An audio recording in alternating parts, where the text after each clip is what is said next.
ओम नमः सिद्धिभ्यः। ओम नमः सिद्धिभ्यः। ओम नमः सिद्धिभ्यः। मंगलमय मंगल करन वीतराग ज्ञान नमो तार जाते भई अरहंतादिमान कर मंगल करि होम ग्रंथ करन के काज जाते मिले समाज सब पावे निज पद राज इस भव तरु का मूल जानौ मिथ्या भाव ताको कर निर्मूल अब करिए मोक्ष उपाय। मोक्ष मार्ग प्रकाशक सातवां अधिकार सम्यक चारित्र का अन्यथा रूप पृष्ठ क्रमांक 245। यहाँ कोई कहेगा कि पाप क्रिया करने से तीव्र राग आदि होते थे, अब इन क्रियाओं को करने पर मंद राग हुआ, इसलिए जितने अंश में राग भाव कम हुआ उतने अंशों में तो चारित्र कहो, और जितने अंशों में राग रहा उतने अंशों में राग कहो। इस प्रकार उसके सराग चारित्र संभव है। ये प्रश्न था। प्रश्न तो सबको समझ में आ गया था ना। सराग चारित्र और वीतराग चारित्र जिनागम में दो प्रकार की चर्चा है, लेकिन वास्तव में सराग चारित्र का अर्थ राग का नाम चारित्र नहीं है। समझो, इस सराग शब्द का अलग अर्थ कर लो। सराग चारित्र कोई पूछता है, जिनागम में याद है, सब शास्त्रों में सराग चारित्र की चर्चा है। तो सराग चारित्र माने शुभ भाव को चारित्र कहा, ऐसा नहीं है उसका अर्थ। उसका अर्थ ये है कि जो जीव पूरी तरह वीतरागी नहीं हुए और वीतरागता के साथ जिनको राग भी पाया जाता है उसको सराग चारित्र कहते हैं। जैसे जिनेंद्र देव परम वीतरागी हो गए, राग का अंश भी वहां मौजूद नहीं है, यथाख्यात चारित्र प्रकट हो गया। तो अब जिनेंद्र देव को सराग चारित्र नहीं कहा जाएगा क्योंकि राग नहीं है वहां पर। अब जो मुनिराज हैं छठवें सातवें गुण स्थानवर्ती, जिनके 3 कसाय चौकड़ी का भाव हो गया, लेकिन संजुलन कसाय है, तो संजुलन कसाय होने के कारण उपदेश देने का राग, शास्त्र लिखने का राग, भोजन आदि करने का राग, विहार करने का भाव ये आता है। तो वो जो भाव आता है वो चारित्र नहीं है, वो चारित्र का दोष है, कमजोरी है। कि क्या कमजोरी है? कि ये मुनिराज शास्त्र लिख रहे हैं, भोजन करने जा रहे हैं, ख्याल में है ना, उपदेश दे रहे हैं, तो अभी इनके राग शेष है, ख्याल में है। अब कोई अज्ञानी भोला जीव उनकी इन क्रियाओं को, उनके उपदेश को, शास्त्र लिखने को ही चारित्र समझ बैठता है, जबकि वो चारित्र नहीं है, लेकिन वो साथ में पाया जाता है। जैसे मिठाई का डिब्बा, जैसे केले के छिलके को भी क्या कहते हैं? केला। तो छिलका केला है क्या? मिठाई का डिब्बा मिठाई का है कि कागज का है? फिर उसे क्या कहते हैं? तो क्यों कहते हैं? क्योंकि मिठाई के संयोग में मिठाई का डिब्बा कहा जाता है।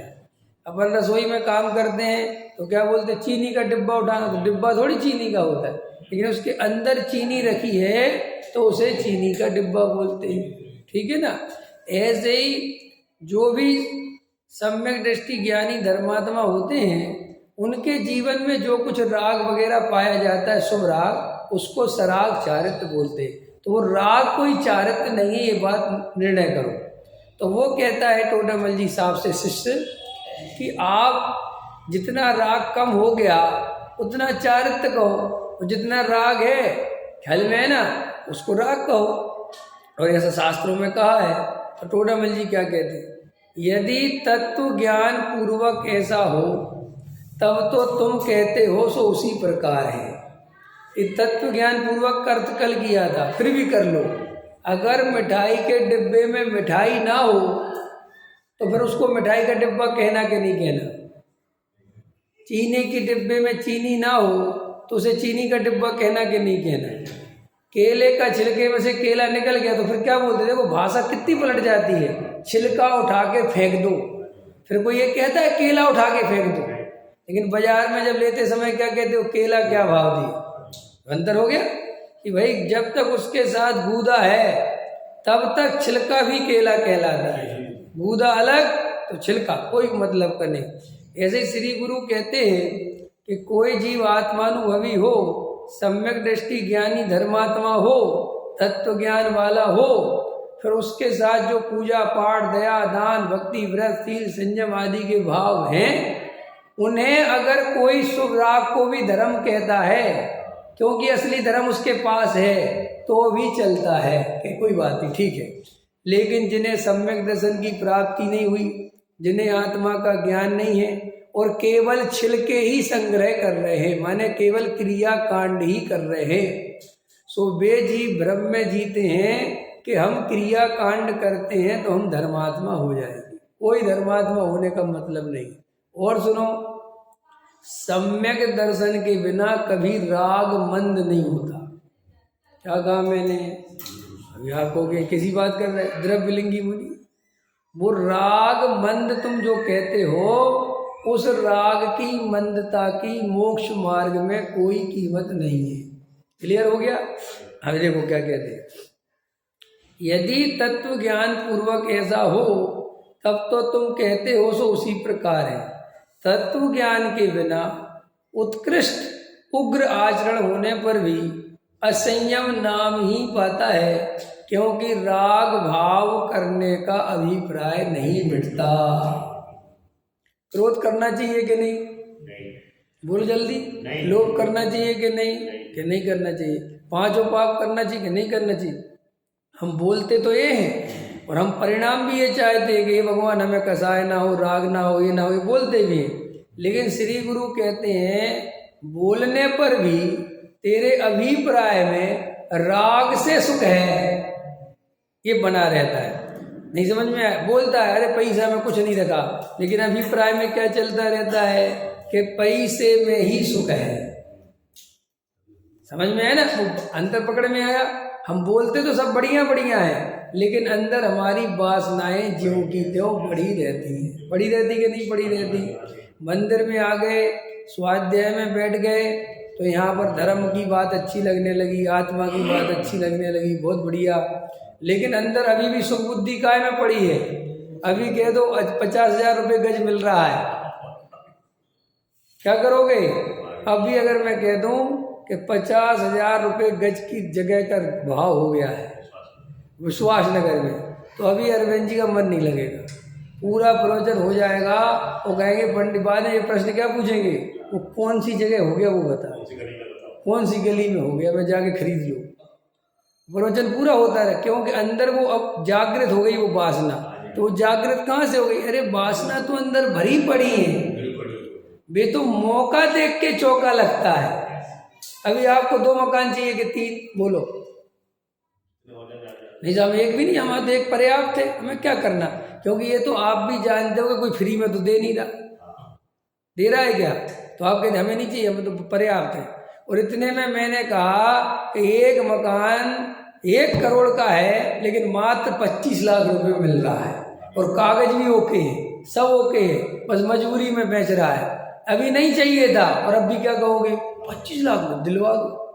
तो कहाँ से आ गया कि उस वासना को जगह मिल गई। 1 करोड़ की चीज 25 लाख रुपए में मिल रही है तो इसको ले लो। पकड़ में आया? तो ऐसे अपने अंदर अनंत वासनाएं भरी पड़ी हैं और अपन ऊपर से ऐसा शांत बैठे रहते हैं और भगवान के सामने ऐसे भक्ति पूजा पाठ का ढोंग करते रहते हैं और अंदर वो वासनाएं चलती रहती हैं।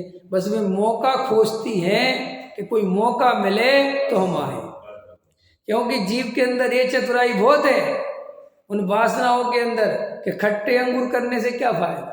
अंगूर मिले तो अंगूर खाने की सोचो, अब जब मिलने नहीं है तो हमें तो अंगूर अच्छे नहीं लगते, कुछ नहीं, सब बेकार की बात है, ठीक है ना। अब देखो कहते हैं वही बतलाते हैं, अब वही बतलाते हैं माने इसी बात को विशेष कहते हैं। द्रव्यलिंगी मुनि राज्य आदि को छोड़कर निर्ग्रंथ होता है, 28 मूल गुणों का पालन करता है, उग्र से उग्र अनशन आदि बहुत तप करता है, क्षुधा आदि 22 परिचय सहता है, शरीर के खंड खंड होने पर भी व्यग्र नहीं होता, व्रत भंग के अनेक कारण मिलने पर भी दृढ़ रहता है, किसी से क्रोध नहीं करता, ऐसे साधनों का मान नहीं करता, ऐसे साधनों में कोई कपट नहीं करता। देखना कितना बढ़िया लिखा है, ऐसा साधु खोजना मुश्किल है अभी, जैसा इसमें लिखा है, ख्याल में है ना, है वो द्रव्यलिंगी। अभी तो वर्तमान में तो अधिकतर साधु छल कपट मायाचार और पंखे चला रहे, एसी में बैठ रहे हैं, गर्मी नहीं सही आ रही, भगत पंखे कर रहे हैं, नहीं समझ में आया, वो सारी व्यवस्थाएं चल रही हैं, बस कपड़े उतार के बैठे हैं ख्याल में, और भोजन त्यागने के नाम पर ज्यादा करते हैं, ख्याल में आया कि नहीं आया, कि क्यों, कि भाई वो महाराज ये भी ले लो, महाराज ये भी ले लो, इसकी चटनी ले लो, बादाम की चटनी ले लो, खजूर की चटनी ले लो, है ना, ये चटनी ले लो, और वो बस वो साहब हरी नहीं लेना, सो हरी नहीं लेना, एक हरी चक्कर में 20 प्रकार के चटनी बन गई, सो एक हरी में जितनी हिंसा होती उससे ज्यादा तो उसके बनने में हो गई, तो उस तरफ तो ध्यान है नहीं। ऐसा होता है कि नहीं होता है? ये कई लोग रस्सी छोड़ देते ना, आज रविवार है तो रविवार को साहब नमक नहीं लेंगे, अब नमक नहीं लेना, तो शाम से सल लग गई कि कल रविवार है नमक नहीं लेना। अब देखना इतना सब नमक है, जरा सा आधी चम्मच पड़ना था पूरी सब्जी में, वो नमक नहीं लेने के चक्कर में सुबह रात को विकल्प हो रहे हैं कि सुबह क्या खाना है, सो फिर उपाय सोचे कि पूड़ी बना लेंगे घी की बिना नमक की, और किशमिश की सब्जी बना लेंगे, चाशनी बना लेंगे, ये बना लेंगे, और ऐसे 4-5 भाई साहब तो बिना नमक के आइटम सोच लिए और सुबह खा लिया।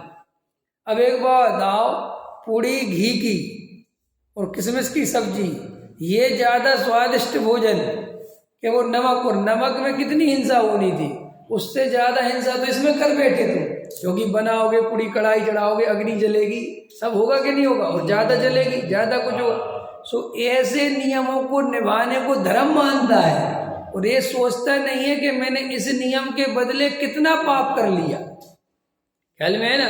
अब वो महाराज हार ले रहे हैं, भगत दे रहे हैं, महाराज एक और हमारी तरफ, मैंने हमसे तो लिया ही नहीं, एक गिलास हमसे ले लो, एक गिलास, ख्याल में है ना, और दिए जा रहे हैं, और अंदर शरीर में उतनी ताकत नहीं है तो भी सब लिए जा रहे हैं, लिए जा रहे हैं, ख्याल में। फिर क्या होगा, जब ज्यादा भोजन करोगे तो क्या होगा, आलस आएगा, खैर प्रमाद आएगा, प्रमाद आएगा तो नींद आएगी, नींद आएगी सो सामायिक कब करोगे। इसलिए मुनिराज को भोजन करने के तुरंत बाद प्रायश्चित और सामायिक 2 काम बताए कि क्यों, कि भोजन करने जाते हो तो यही वो जगह है जहाँ पर दोष लगते हैं, इसलिए अपने गुरु से प्रायश्चित करो कि आज हम भोजन करने गए थे और हमने जरा सी वो दाल, हमें दाल खाने का राग ज्यादा आ गया, समझिए इतने इतने दोष हैं मुनि अवस्था है। तो ऐसे सब दोषों को टालता ही कौन, ये द्रव्यलिंगी मुनि 28 मूल गुणों का पक्का पालन करता है, कच्चा नहीं पक्का।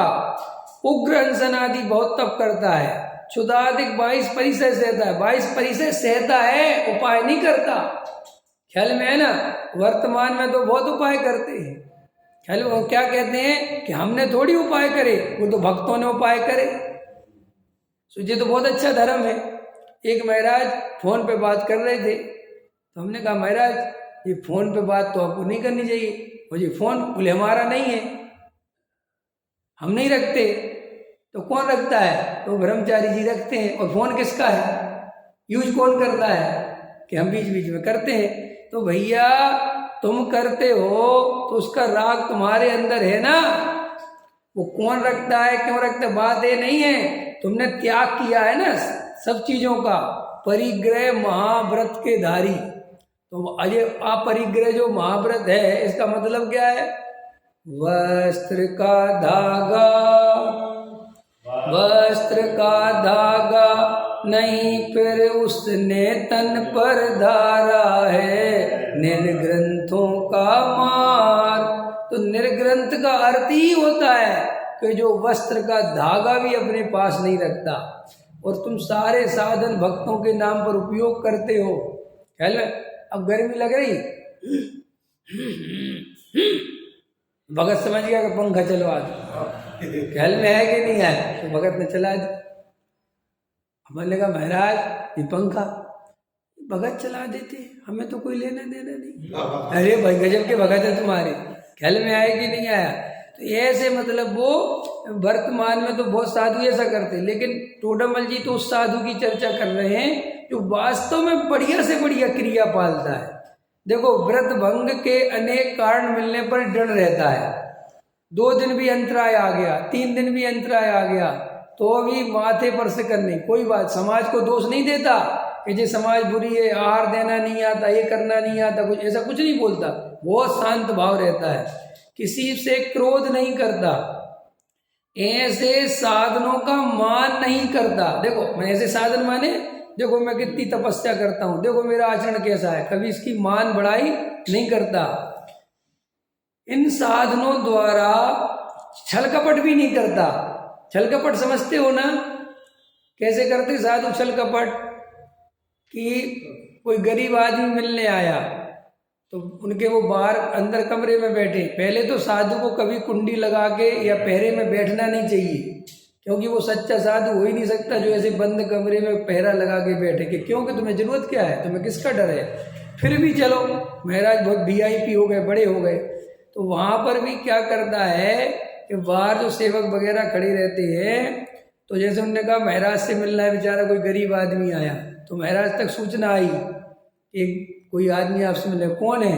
कोई गरीब सा। अरे कह दो अभी महाराज सामायिक में, और इतने में कह दिया कि मुख्यमंत्री आ रहे हैं, तो महाराज बेसब्री से इंतजार कर रहे हैं। ख्याल में आया कि नहीं आया? और एकदम व्यवस्थित बैठे हुए।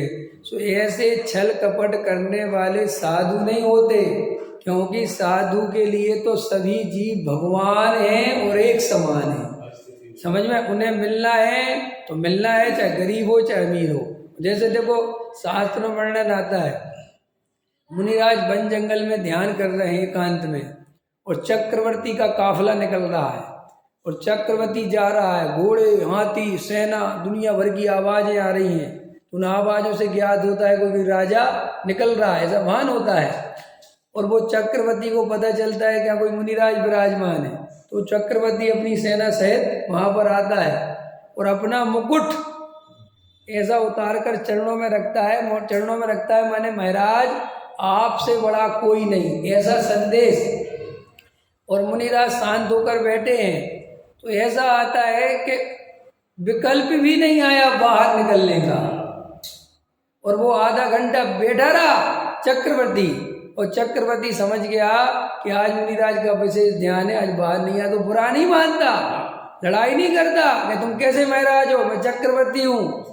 ऐसे श्रावक भी समझदार होते थे और ऐसे मुनिराज होते थे। तो उस चक्रवर्ती चला जाता है, और थोड़ी देर बाद भाग्य से ग्वाला आया, ग्वाला गाय धूड़ चराने वाला, और उसने मुनिराज की तरफ देखा, उन्होंने कहा ये साधु कौन से है, और वो बैठ गया। और तभी साधु अपने ध्यान से समझ लो बाहर आ गए, तो ग्वाले को समझा दें, विचित्रता दे, ग्वाले को बता दें कि भैया तू आत्म कल्याण से होता है। अब गजब गजब की बात। तो साधु के छल कपट नहीं होता, सहजता होती है। और जो साधु ऐसे छल कपट करें, वे चाहे कितनी तपस्या करें, वे सच्चे साधु तो है ही नहीं। यहाँ तो सच्ची तपस्या करने वाले को भी साधु नहीं कह रहे। देखो क्या कहते हैं, इन साधनों द्वारा इसलोक परलोक के विषय सुख को नहीं चाहता। क्या? इस लोक के भी विषय भोग नहीं चाहता, और परलोक ऐसा नहीं करता कि मैं स्वर्ग चला जाऊंगा इसलिए तपस्या कर रहा हूँ। वो तो, और इस लोक में क्या है कि मैं अगर 10 उपवास करूंगा तो मेरी ख्याति बहुत बढ़ जाएगी, एक साधु ने 28 उपवास करे तो उनकी अखबार में फोटो छप गई, ख्याल में है ना, और मीडिया वाले भी आ गए। अगर मैं 31 कर दूं तो अभी एक महामहीना ने करे ना, कितने, एक साधु ने हैं, हाँ वहाँ पे ख्याल में है ना, है 500 हो, ख्याल में है ना। अब नाम नहीं लेते तो अब देखो भैया वो मीडिया और चैनल समाज किस बात के कि स्वामी ने 500 उपवास करे, तो इसी ख्याति मिलती ना तो बड़े प्रसन्न होते हैं। और मान के चलो कोई आदमी 500 उपवास करे, वो जनता देखने ही नहीं जाए, मिलने ही नहीं जाए, दर्शन करने नहीं जाए, तो वहीं मर जाए ख्याल में। हाँ एक कहानी है ना, कहानी नहीं मैं सच्ची घटना है कि एक आदमी एक गुफा में रहता था, वन जंगल में वो गुफा थी, और उसके बारे में ये ख्याति थी कि वो साल भर कुछ नहीं खाता और उसी गुफा के अंदर रहता और वहाँ कोई व्यवस्था नहीं है। ख्याल में आया कि नहीं आया? और लोग ऐसे साधुओं पर नजर भी रखते हैं कि कहीं गड़बड़ तो नहीं कर रहा ख्याल में आया कि नहीं आया? और क्या समाज ऐसे थोड़ी होती है, किसी आदमी को ब्रह्मचारी की घोषणा कर दे तो समाज नजरें गड़ा के रखती है कि कुछ गड़बड़ तो नहीं कर रहा। तो वो साधु जो है साल भर में एक बार निकलता था, लेकिन जिस दिन वो निकलता था वो तिथि निश्चित थी और हजारों की संख्या में श्रद्धालु उसके दर्शन करने जाते थे और जनता उसके दर्शन करती तो बाहर निकलता था और ऐसा आशीर्वाद देता था और बड़ा मेला लगता था। और उस दिन भर दर्शन देके फिर उस दिन वापस अपनी गुफा में चला जाता था। तो वैज्ञानिकों ने, मनोवैज्ञानिकों ने इस बात का पता लगाया कि ये साधु खाता क्या है अंदर, ख्याल में आया कि नहीं आया? तो मनोवैज्ञानिकों ने देखा अंदर खाने को तो कुछ नहीं है। फिर मनोवैज्ञानिकों ने बताया कि ये मान खाता है। क्या खाता है? मान। तो उन्होंने कहा कि जिस दिन निकलता है इसकी तिथि बदलो और इसको पता नहीं होना चाहिए, ख्याल में है ना। तो बाहर पर्चे छपवा दिए कि साधु महाराज ने तिथि बदल दी है, अब वे अष्टमी के दिन चतुर्दशी को निकलेंगे, अष्टमी को नहीं निकलेंगे। ख्याल में आए कि नहीं आए? अब साधु महाराज को तो कुछ पता नहीं। साधु महाराज तो साल में जो अष्टमी जो तिथि निश्चित थी उसमें बाहर निकलते थे, जनता को ये पता था कि आज निकलेंगे नहीं, सुबह कोई पहुंचा नहीं। तो कहते हैं बाहर निकला और कोई जनता नहीं मिली तो वहीं मर गया। आप समझ गए? लोग एक पैर पे खड़े हुए हैं। अभी आपसे मैं कह दूं जाओ घर में जाके एक पैर पे खड़े हो जाओ, आप 2 मिनट खड़े नहीं हो गए। लेकिन अभी यहाँ भीड़ लगा दूं और आपके बारे में कह दूं कि जैन साहब 1 घंटे पैर पे खड़े रह सकते हैं, और अगर देखने वाले और कैमरे वाले और आ जाएं तो इनका पैर टूट भी जाए तो अभी खड़े रहेंगे। ये अहंकार है। ये सारे व्रतशील संयम अधिकतर जीव, अज्ञानी जीव इस अहंकार से पीड़ित होके करते रहते हैं। अब अपन तो रोज अहंकार को बढ़ाते हैं। 10 लक्षण आएंगे अभी। 10 लक्षण में 10 उपवास करे अम्मा जी ने, और पता चला 10वें 9 दिन जो मंदिर आने के लाले पड़ गए, क्योंकि कितने उपवास करे? 10। और 10वें दिन 3 आदमी पकड़ के ला रहे कि क्यों ला रहे अम्मा को? कि अम्मा को आज चांदी का सिक्का मिलेगा। कितने उपवास करे? 10। किसी को सोने का सिक्का मिलेगा। हम उन मूर्खों में से जैन समाज के उपवास करने का इनाम देता है, जैसे उपवास करना कोई बहुत बड़ा धर्म हो। ये सोचे समझे बिना कि उपवास करे काहे के लिए जाते हैं। तो फिर क्या हुआ? जब तुम्हें सोने का सिक्का मिल गया तो अरविंद जी ने बोला यार हम भी करेंगे, अगले 10 लक्षण में हम भी करेंगे। ऐसे ये परंपराएं चलती रहती है। समझ में आया कि नहीं? और फिर समाज में इज्जत तो बनती है। पता है फला आदमी ने पूरे निर्जला 10 उपवास करे, पानी भी नहीं पिया। अब जो उसके कानों में ये शब्द पढ़ते हैं तो मिस्री की तरह घूमते हैं। इसलिए आपने कभी देखा ये अपने जो छने हुए पानी वाले होते हैं, ये किसी के घर में जाएंगे तो ना तो इनसे कुछ कह रहा है कोई, ना कुछ पानी लेके आया ना, तो सबसे पीना है नहीं। और भाई को पता कहेंगे मैं लेता नहीं, मैं छना हुआ लेता हूँ। तुमने कहा छना हुआ है? बोले नहीं आपने मेरे हिसाब का नहीं छाना हुआ ये कौन सा है आपका हिसाब? कि 2 छन्ना लगा। बोले 3 लगा के छाना। बोले आप पे विश्वास नहीं, तो भैया एक काम करो खुद छान लो, मुझे प्यास ही नहीं है। तो फिर इतनी रामायण सुना क्यों रहे? हेलमेन सीधा मना कर देते कि मुझे पानी नहीं पीना।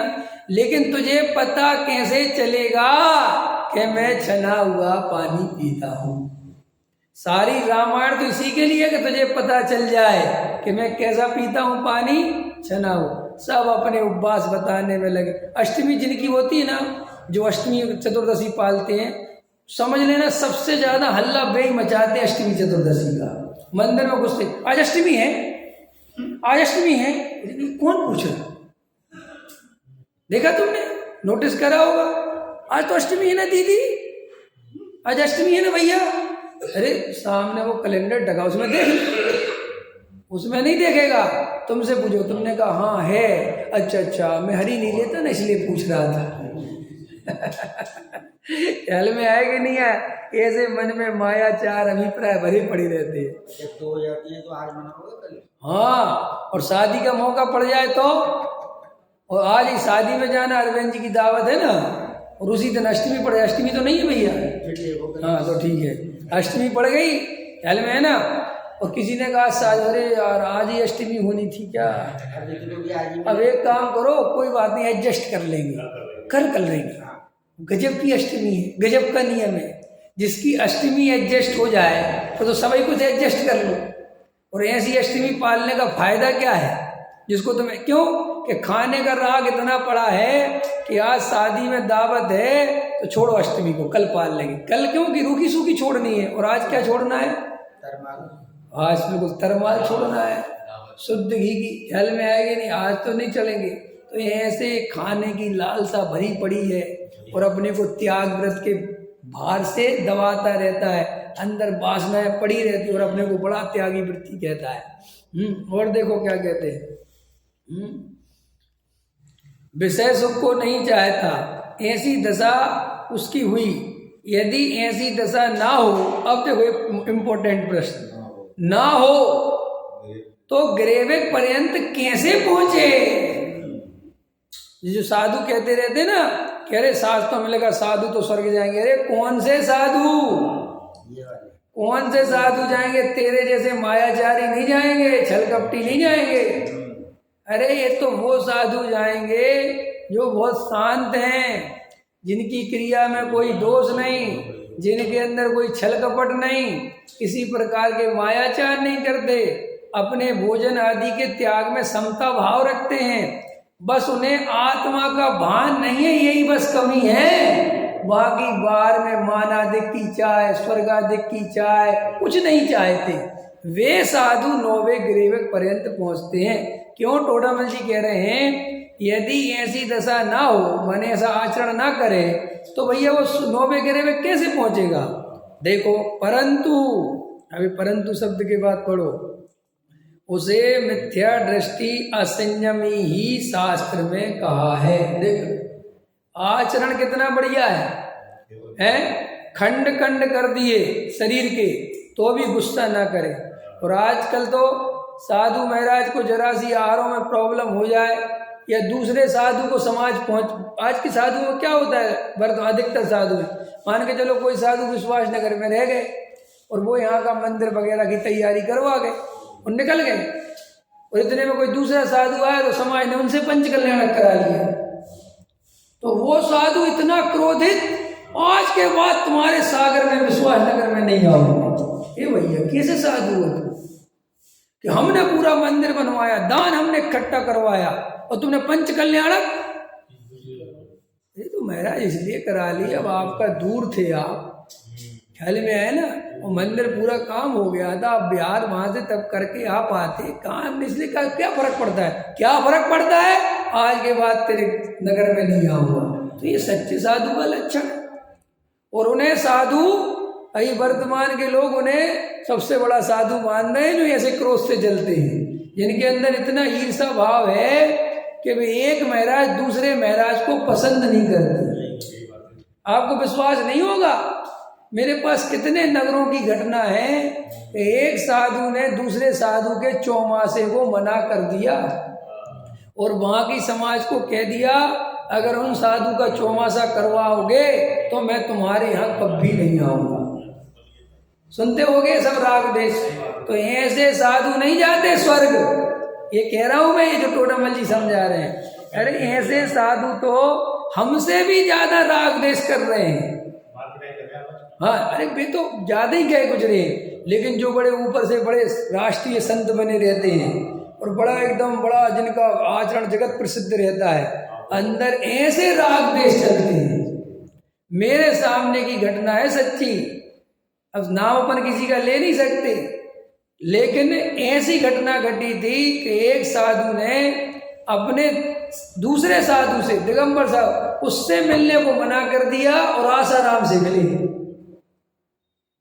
20 साल 22 साल पुरानी घटना है, ख्याल में आए कि नहीं आए? अब बताओ मैं क्या करूं? तो जगत में तो भैया ये जीव किसको साधु माने ये भी पहचान नहीं है। साधु की पहचान नहीं होना सबसे बड़ा अज्ञान है। क्यों? जो सच्चे साधु की पहचान नहीं करता उसे सच्चा उपदेश देने वाला कैसे मिलेगा? क्योंकि वो झूठे साधु को सच्चा साधु मानता है और वो साधु उसे झूठा उपदेश देता है, उस उपदेश को सच्चा मानता है, सो बेचारा अपना अमूल्य भाव खो देता है। इसलिए शास्त्रों में ये बात बहुत जगह लिखी कि सच्चे देव शास्त्र गुरु की पहचान होना श्रावक के लिए बहुत जरूरी है। देखो, परंतु उसे मिथ्या दृष्टि असंयमी ही शास्त्र में कहा है। उसका कारण यह है, अब उसका कारण क्या है? उसे मिथ्या दृष्टि असंयमी क्यों कहा? प्रश्न है। उसका कारण यह है कि उसके तत्वों का श्रद्धान ज्ञान सच्चा नहीं हुआ, बस इतनी कमी है। बस मुझे इतनी कमी नहीं है, यही सच्ची कमी है, यही वास्तविक स्थिति है। पहले वर्णन किया उस प्रकार तत्वों का श्रद्धान ज्ञान हुआ है, उसी अभिप्राय से सर्व साधन करता है, परंतु उन साधनों के अभिप्राय की परंपरा का विचार करने पर कसायों का अभिप्राय ही आता है। इस लाइन का अर्थ क्या है कि क्या हुआ कि वो जो साधु है और उसने वो शास्त्र पढ़े, सत्संग करे, तो वहाँ पर ये तो नहीं समझा कि आत्मज्ञान से ही धर्म होता है या आत्मानुभूति ही धर्म है। क्या समझ लिया कि पिछी कमंडल ले लो, नग्न दिगंबर साधु हो जाओ। ये साधन है, बाहरी साधन, घर गृहस्थी छोड़ दो। तो उन साधनों को ही उसने धर्म समझ लिया, ये भूल गया। अच्छा बताओ मुनिराज, एक बार भोजन क्यों करते हैं? प्रश्न है आपसे, क्यों करते? 2 बार क्यों नहीं करते? तो 2 बार कर लेंगे तो कौन सी आफत आ जाएगी? तो आपदा क्या उत्तर है? तो मुनिराज का नियम होता है, उनके 28 मूल गुणों में एक नियम है कि वे दोबारा भोजन नहीं कर सकते। बराबर। अब ये 28 मूल गुण आए कहाँ से? किसने बनाए?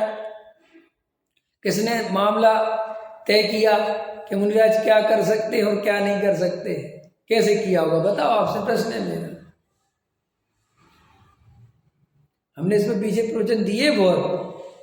28 मूल गुण किसी ने बनाए नहीं है, किसी ने कोई डॉक्यूमेंट्री, कोई नियम कायदे कानून तैयार नहीं करे हैं। फिर ये कैसे बनते हैं? कैसा ये आगम परंपरा है कि सर्वज्ञ भगवान के मार्ग में, जिनेन्द्र देव के मार्ग में ऐसा है कि जैसे माँ,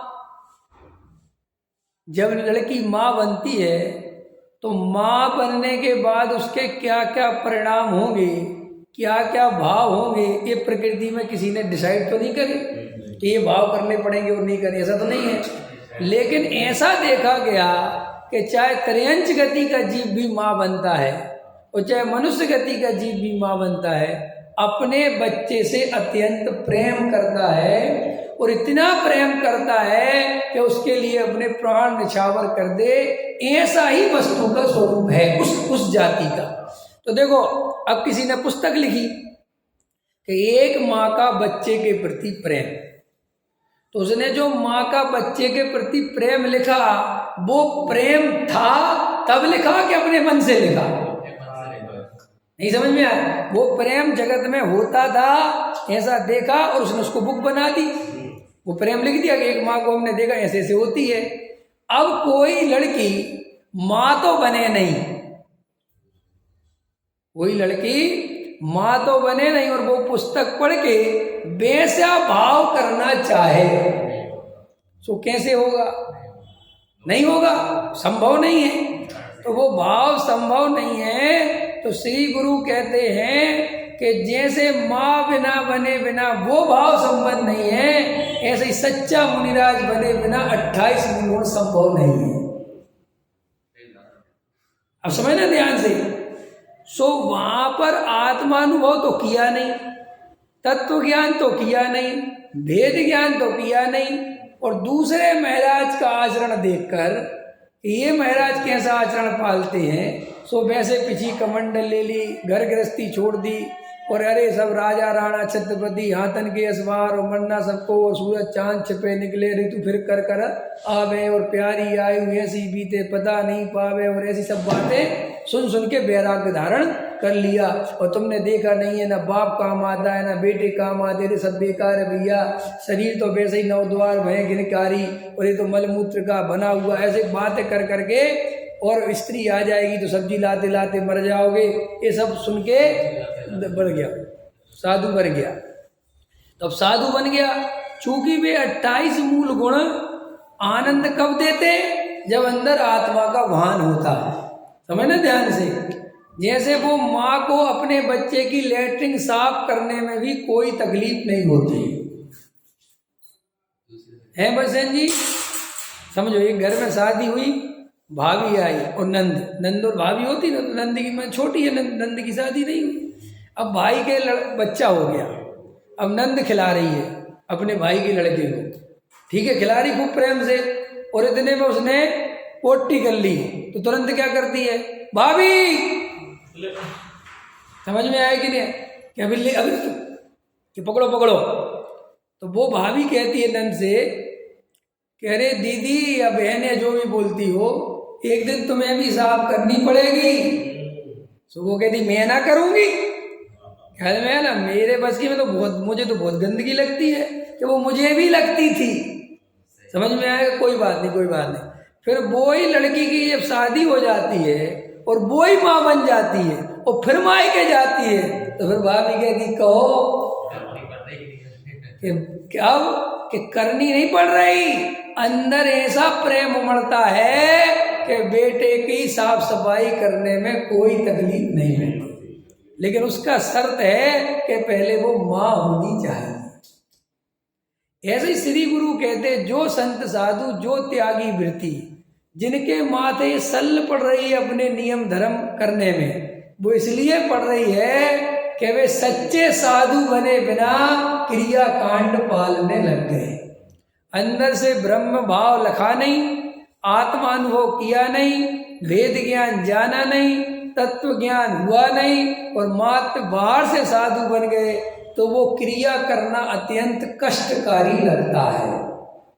तो जब वो कष्टकारी लगता है तो उनके मुंह से निकलता है, अरे साधु बनना कोई बच्चों का खेल नहीं है। समझ में आया? एक बार साधु बन के देखो, पता चल जाएगा। ये सोनगढ़ी बातें तो बहुत करते हैं साधु बन के दिखाओ, ऐसा चैलेंज करते कि नहीं करते?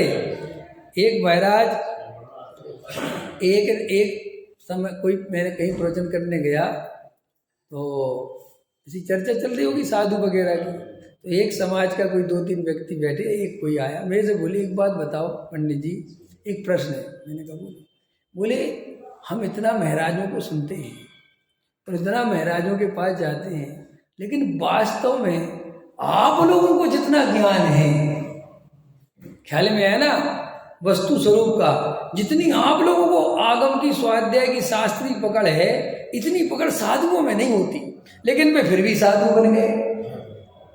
और आप लोगों को इतना ज्ञान है फिर भी शादी करते हो। वैसे समझ में आया कि नहीं आया है? जब मुझे इतना ज्ञान है तो मुझे तो पहले साधु बनना चाहिए ना। जिस बेचारे को ज्ञान नहीं है वो तो साधु बन गया, उसने घर गृहस्थी छोड़ दी। और पंडित जी आप तो इतनी ज्ञान की बातें करते हो, फिर आपने शादी काहे को कर ली? कैसे समझ में आया कि नहीं आया? मैंने कहा बहुत अच्छा प्रश्न पूछा, ख्याल में है ना। मैंने कहा मैंने इसलिए कर ली कि मुझे ज्ञान हो गया ख्याल में है ना। और उसने इसलिए नहीं करी कि उसे ज्ञान ही नहीं था। मुझे पता चल गया कि कपड़े उतारने से और पीछे कमंडल लेने से कोई साधु नहीं बनता। अंदर 3 कसाय चौकड़ी का भाव हो तो साधु बनता है। और जब मेरे अंदर तो कसाय की बिल्कुल गंगा बह रही है तो मैं साधु बन कैसे जाऊं? और जबरदस्ती दबा के कसाय को, नहीं समझ में आया? देखो भैया, ये तो सब दबा देते हैं। जब 18-20 साल के बच्चे होते हैं, अपन सब 18-20 साल की रही होंगे ना, तो 18-20 साल में क्या होता है, जीवन एक ऐसी धारा में चलता है कि आपके अंदर ऐसी पावर पाई जाती है कि आप चाहो तो बीड़ी सिगरेट गुटखा तंबाकू शराब पीने लग जाओ, आप चाहो तो लड़कियों को पीछे दौड़ने लग जाओ, और आप चाहो तो साधुओं के पीछे दौड़ने लग जाओ, और आप चाहो तो पैसा कमाने के पीछे दौड़ने लग जाओ, और आप चाहो तो नेताओं के पीछे दौड़ने लग जाओ। उसमें सब कुछ पॉसिबल है, ख्याल में? उसमें सब कुछ पॉसिबल है। वो उम्र ऐसी होती है, ख्याल में आए कि नहीं आए? उस उम्र में ऐसा जोश होता है कि जो धुन चढ़ गई। एक बार मैं एक महाराज को आहार देने की बहुत भावना थी, बहुत बड़े महाराज हैं वो, ख्याल में आए ना? उनको आहार देना बहुत बड़ी बात थी उस समय, अभी भी है। तो मैं 10वीं क्लास पढ़ता था, 9वीं 10वीं की बात, 10वीं पढ़ता हूँ, तो 10वीं नहीं पढ़ता हूँ, 11वीं पढ़ता हूँ। तो सागर में मैंने उन महाराज को आहार देने की सोची। वहाँ बहुत भीड़ होती है बड़ा, लेकिन कोई ऐसा भाग्य था कि मैं ऐसे ऐसे कहीं से चढ़ के किसी की छत पे से जाके जहाँ उन बड़े महाराज का आहार हो रहा था वहाँ पहुँच गया। तो वहाँ पे क्या है कि मैं गया तो भाई धोती पहन के आओ, तो देखना क्या होता है, वहाँ जो धोती वोती डली थी वही पहन ली। ख्याल में आया कि नहीं आया? वो पहुँच गया मन शुद्धि, वचन शुद्धि, काय शुद्धि, आहार जल शुद्ध है। ख्याल में आया कि नहीं? तो वो महाराज कहने लगे मेरे से कुछ त्याग करो। बड़े महाराज थे। हमने कहा जो कहो वो त्याग, तुम आहार लो बस। ख्याल में आया कि नहीं आया? इतने अंदर उत्सुकता, भावुकता, ले लो आप तो आहार बस ले लो, एक गिलास ले लो। वो गिलास क्यों देना, वो इतनी उत्सुकता किस लिए? कि उस उम्र में यही पता था कि इन महाराजों को आहार दे दो तो जिंदगी बन जाए। इतने बड़े महाराज हैं। ख्याल में आए कि नहीं आए? सो भैया उनने उस समय में कोई नियम दिलाए थे, तो भूल भाल गया शायद, रात्रि कोई जो रात में तो बहुत पहले छोड़ दिया था, कोई था वो दे दिया। अब इतना प्रसन्न कि पहली मंजिल से कूद गया मैं। जीना उतरने की फुर्सत नहीं, समझ में? कि जीने में भीड़ थी तो इतना प्रसन्न कि वहीं से नीचे कूद गया, ये बताने के लिए दौड़ के सबको कि मैंने बड़े महाराज को आहार ले दिया। ख्याल में आया कि नहीं? तो वो उम्र ऐसी ही होती है। अब मान के चलो उसी समय मुझे कोई शराबी ज्वारी मिल जाती, बेसत्संग कर लेता तो उनके जैसा हो जाता। इसलिए उस उम्र में सत्संग बहुत सोच समझ के करना चाहिए।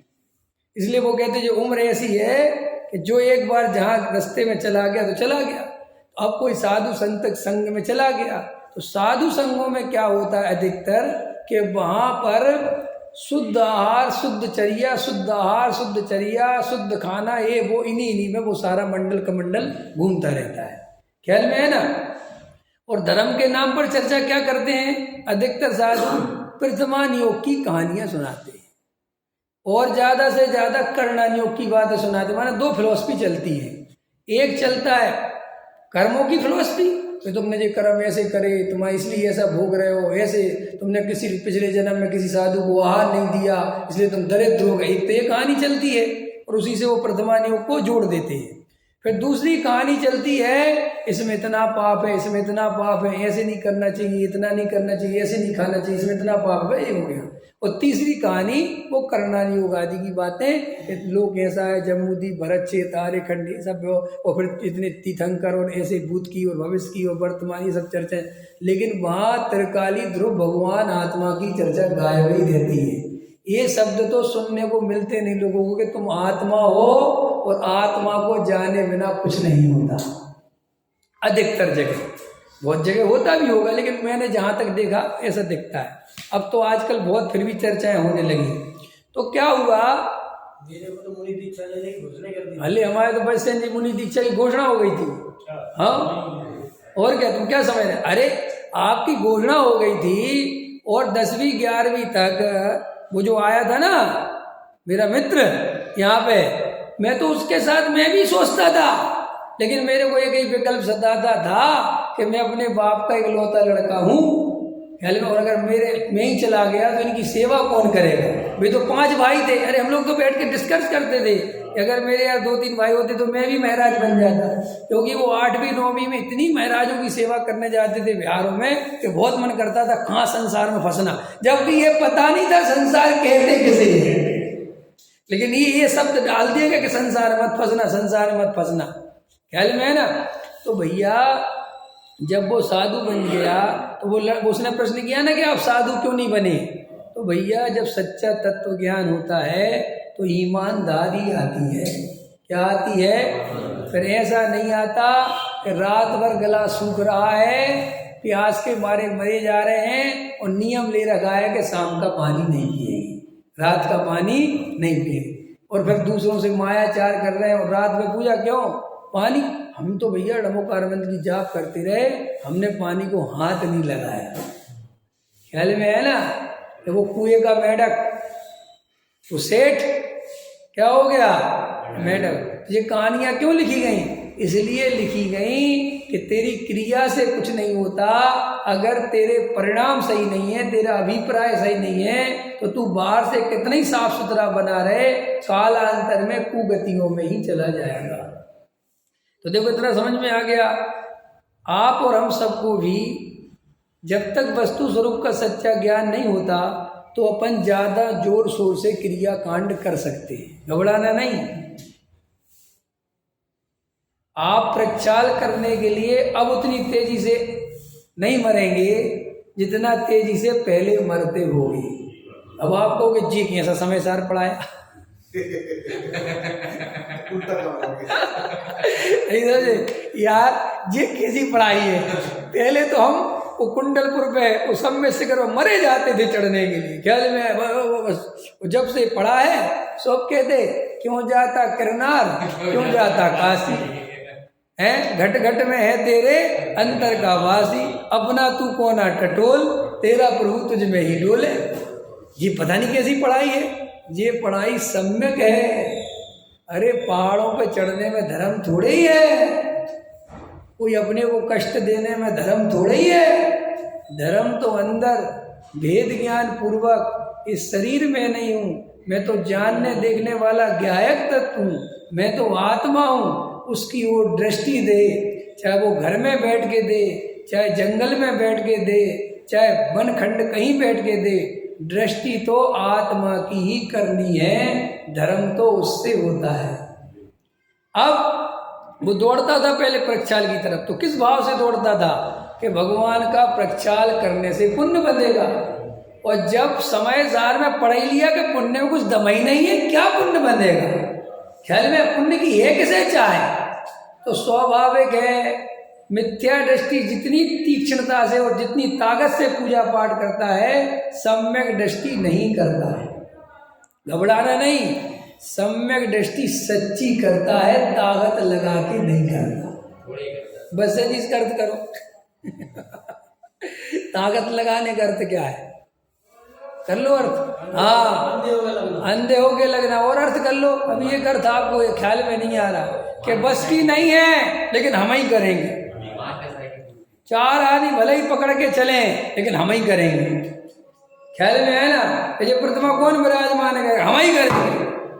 अरे भैया क्या फर्क पड़ता है, तुम करो हम करें, क्या फर्क पड़ता है। मैं कभी कभी मंदिर आता हूँ ना पूजा, तो जैन साहब के आपको भाई कोई कर दो, नहीं आप कभी हमें क्या हो गया तुम कभी जाए चाहे विराजमान करने से होता क्या है? अरे ये तो व्यवस्था है, भगवान को उठाने वाला हूँ मैं। अच्छा बताओ भगवान को उठाने वाला हूँ क्या? हाँ या ना? भगवान को उठा सकता हूँ मैं? अरे हाँ या ना? भाई मूर्ति को उठा सकते हो, भगवान को थोड़ी उठा सकते हो। भगवान को उठाने का भाव होना ही नहीं चाहिए भगवान को उठाने का भाव होना चाहिए क्या? कि क्योंकि समोसण में जिनेंद्र बैठे हैं और तुमसे कोई क्या अपने ऊपर बैठा लो, किसको बैठा लो, कहाँ बैठा लो? वे तो हवा में ऊर्ध्वगमन करते हैं, कौन उनको चलाने वाला है? कल बोला था ना कि भैया 10 रुपए वाला भगवान, 20 रुपए वाला भगवान, 50 रुपए वाला भगवान, ख्याल में है ना कि सारे भगवान सब एक सा काम करते हैं। क्या एक सा करते हैं कि 20 रुपए वाला भगवान दे दो, 20 रुपए वाला भगवान दे दिया तो वो कहता भगवान मेरा रिमोट दे दो, ये काम नहीं कर रहे जी भगवान। वो कहते हैं कि बैटरी खत्म हो गई। वो कहता है इस भगवान के अंदर कोई बैटरी नहीं है। तो वो कहता है कि लगता है ये भगवान डिफेक्टेड है। तो वो कहता आज तक मैंने कोई डिफेक्टेड भगवान नहीं बनाया है। तो प्रश्न करता है भगवान को आपने बनाया कि आपको भगवान ने बनाया? नहीं समझ में आया? कितनी गहरी बात है। अरे भाई, अपन ने ये प्रतिमा बनवाई, अपन ने विराजमान करी, अपन ने पंच कल्याणक कराए, फिर अपन ही उसकी पूजा भक्ति करते हैं, तो कोई बात नहीं। सो वो पूजा भक्ति करते काहे के लिए हो? ये प्रतिमा बनवाई काहे के लिए थी? इसलिए बनवाई थी कि साक्षात जिनेंद्र देव तो अब है नहीं इस पंचम काल में, और उनके जैसे आकार की प्रतिमा बनवा के इस बात के लिए विराजमान करी है कि हम जगत के मोह में फंसे हुए हैं, घर गृहस्थी में लगे हुए हैं और अपने को भूले हुए हैं, और हमें क्या करना है ये जिनेंद्र भगवान के सामने खड़े होकर याद आ जाती है। जैसे अपने घर में दर्पण क्यों लगवाया कि अपना चेहरा संवार लें, यही तो है ना, कंघी बराबर कर लें। ऐसे ही जिनेंद्र भगवान के सामने इसलिए आते हैं कि हे जिनेंद्र देव, आपने जैसे संसार का मोह छोड़कर आत्म ध्यान किया और मोह को नाश किया और परम वीतराग मुद्रा को धारण कर लिया और अनंत काल के लिए अपने स्वरूप में समा गए, मैं भी इस संसार में मोह से दुखी हो गया हूँ और मैं भी आपके जैसे मार्ग पर चलना चाहता हूँ। ये याद आ जाए इस सिर्फ के लिए, इतनी बात के लिए जिनेंद्र देव के मंदिर हैं, इसके अलावा कुछ नहीं। फिर ये जो बाकी की चीजें हैं ये तो उसकी व्यवस्था है। अब आपने जब प्रतिमा विराजमान करी है तो उसकी साफ सफाई करनी पड़ेगी नहीं? ये अपने मंदिर बनाए हैं, उसकी साफ सफाई करनी पड़ेगी कि नहीं? ये मंदिर, ये स्वाध्याय भवन केवल आत्म कल्याण की दृष्टि से बनाए गए हैं, और जो जीव इन मंदिरों का, इन स्वाध्याय भवनों का आत्म कल्याण की दृष्टि से उपयोग नहीं करता और सांसारिक प्रयोजनार्थ इनका उपयोग करता है, सो उन्हें मिथ्या दृष्टि जानना।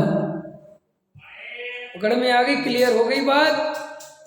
तो भैया, जब तक तुम्हें ये वस्तु स्वरूप समझ में नहीं आएगा, तुम ऐसे ही भागोगे, ऐसे ही दौड़ लगाओगे, ऐसे ही भागोगे, ऐसे ही राग द्वेष करोगे, और फिर प्रतिमा किसी और ने विराजमान कर दी तो अंदर कसाय होगी, हमें नहीं करने दी।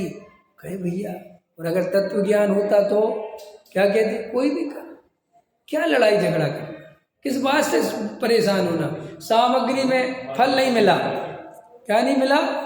फल।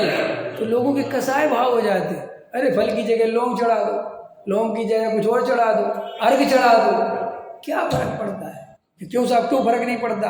इसलिए फर्क नहीं पड़ता कि तुझे यही नहीं पता है कि सामग्री चढ़ाई क्यों जाती है। नंदी सब्जी वगैरह में कृत्रिम चैत्यालय है, जो है अकृत्रिम प्रतिमाएं हैं, उनका क्या? अब बोले भंसेन जी बताओ भैया। देखो, भंसेन जी कह रहे हैं कि वो नंदी जो दीप वगैरह में आकृतिम चैत्यालय बने हुए हैं, और वे आकृतिम चैत्यालय बने हुए तो उनका पूजा पाठ प्रक्षालन, उनकी साफ सफाई कौन करता है? तो उसमें सीधा सा उत्तर है कि वे आकृतिम अद्वितीय, जिन्हें किसी ने बनाया नहीं, जो कभी नष्ट नहीं होगी, वे ऐसी अद्भुत है कि वहाँ पर मिट्टी भी नहीं जाती, वहाँ पर धूल भी नहीं लगती। जब वो रचना इतनी अद्भुत है तो वहाँ पर स्वाभाविक व्यवस्था भी ऐसी है कि वहाँ पर धूल मिट्टी साफ सफाई का कोई काम नहीं है। और यहाँ पर ये प्रतिमाएं अपन बनाते हैं और कालांतर में नष्ट भी हो जाती है, उसमें क्या है? अब जो इतनी प्रतिमाएं निकलती रहती जमीन में से, लोग पगलाते रहते हैं, अतिशय क्या होता है? अब ये अतिशय किस बात का है भाई? जमीन में से प्रतिमा निकलना किस बात का अतिशय बताओ? अरे सीधा सा गणित है, 1000 वर्ष पहले मुगलों का शासन आया था, प्रतिमा तोड़ते थे, जैनियों ने अपनी अपनी प्रतिमा, हिंदुओं ने अपनी अपनी, सबने, बहुत लोगों ने जमीन में छुपा दी। चूंकि जैनियों की प्रतिमा हमेशा दुनिया में ज्यादा होती है, क्योंकि इनके भगवान एक तो 24, सुबह तो 24 भी विराजमान कर लेते और अब तो 1100 भी कर देते हैं। कोई प्रतिमा तो जैनियों से ज्यादा किसी की होगी नहीं। तो भाई, जब मुगलों का शासन था तो जमीन के अंदर गाड़ दी, ख्याल में है ना?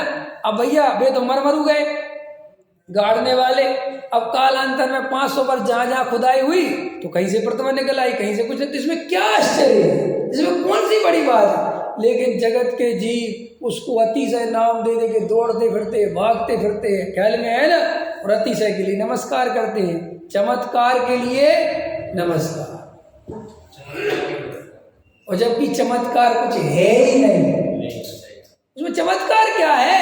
अगर मैं अभी भी सिक्के लूं, मान के चलो कुछ भी लूं और जमीन में गाड़ दूं तो 100 वर्ष बाद में निकलेंगे कि नहीं निकलेंगे? निकलेंगे। उसमें क्या है, क्या उसमें इतना पागल होना है? लेकिन लोग भागते फिरेंगे और अतिशय वाला मंदिर है, वो फलाना मंदिर है। ख्याल में है कि नहीं है? और सुनो मजेदार बात और सुनो, सुनाई दूं, हर जगह जहां का भी एरिया पकड़ोगे तुम, हर जगह 20-50-100 किलोमीटर पे अतिशय क्षेत्र हो जाता है। देखा तुमने? कोशिश करी कभी? ये माइंड सेट किया कि यार हर जगह है, किसी भी इलाके में चले जाओ। क्यों?